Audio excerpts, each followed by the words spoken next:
I want to discuss the two secret side deals between the IAEA and Iran. I had to travel to Vienna last weekend to discover the existence of these side deals. The administration has now confirmed their existence. There's still some lack of clarity about their content. Secretary Kerry, have you read either of these two side deals between the IAEA and Iran? No, I haven't read it. Have you read any previous drafts? No, I haven't. On any form, paper, tablet, No, computer? I've been briefed through our team that met with the IAEA. Did anyone on your team read the text of these agreements? I believe one person may have read it at the facility, but doesn't have it. They don't possess it. What is that person's name? It's possible. I don't know for sure, but it's possible Wendy Sherman may have, but I don't know that for sure. Secretary Moniz, have you read the text of these agreements? No, sir. I've not seen them. Have you read any prior version? No, sir. On any medium, computer, Nope. tablet, phone? Nope. Has anyone on your team at the Department of Energy? I'm not sure. I don't know. I think not, but I'm not sure about that. I can ask. In terms of the technical team, maybe somebody saw something. But, Please do and get back to us. okay. Secretary Kerry, besides potentially Under Secretary Sherman, has, to your knowledge, anyone else in the United States government reviewed the text of these agreements? Not that I'm aware of. I don't know. I don't think so. If Under Secretary Sherman has read the text of these agreements, even if they are not in her possession, does that not undercut the claims of confidentiality between the IAEA and Iran? I don't know whether she read a summary or a draft, or I have no idea. I said I think, and I'm not sure, but I know she's briefing the Senate very shortly, Senator.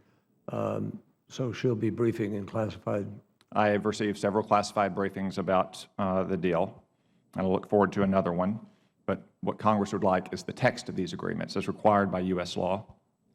Certain published reports starting, or most recently with the Associated Press yesterday, say that the content of the side deal that discusses Parchin, the military base where detonators for nuclear devices may have been tested, will allow Iran to collect their own samples and submit those samples to the IAEA, much like an NFL player taking his own urine sample and sending it to Roger Goodell for a drug test. Can you confirm or deny that that's the content of those side deals? I can't here in this session, but what I can confirm is that Secretary Moniz, in his discussions both with the IAEA and with the team, made recommendations to them, and I believe is satisfied that this can, whatever the process is, that the process will be able to provide the answers we need. I don't know, Secretary Moniz, if you want to add anything to that. Actually, no, I'd like to stick with you, Secretary Kerry. Why can't we confirm or deny the content of these agreements in public? Why is this classified? Because it's not a sensitive U.S. government document. The Ayatollahs know what they agreed to.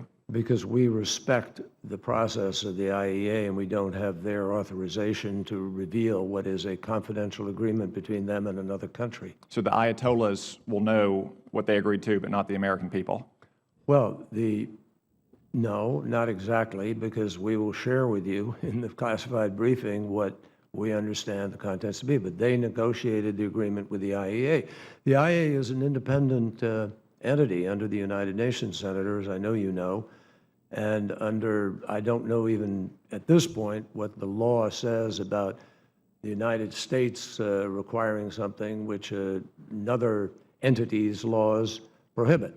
So we have to see whether that's a conflict of law. U.S. law requires any deal between any party, not just the United States, to be submitted to Congress before the 60-day clock begins to tick. To the extent the IAEA, which I respect for the very admirable work they do, which is often not supported by their member states, says it's unprecedented, I would say this deal is without precedent, and past precedents with cooperative countries like South Africa cannot be cited. I'd like to move on to a second topic, specifically Iran's support for terrorism. Could I have Chart 1, please? General Dempsey, this chart describes a particularly powerful kind of roadside bomb known as an explosively formed penetrator. Are you familiar with what it shows? I am, Senator.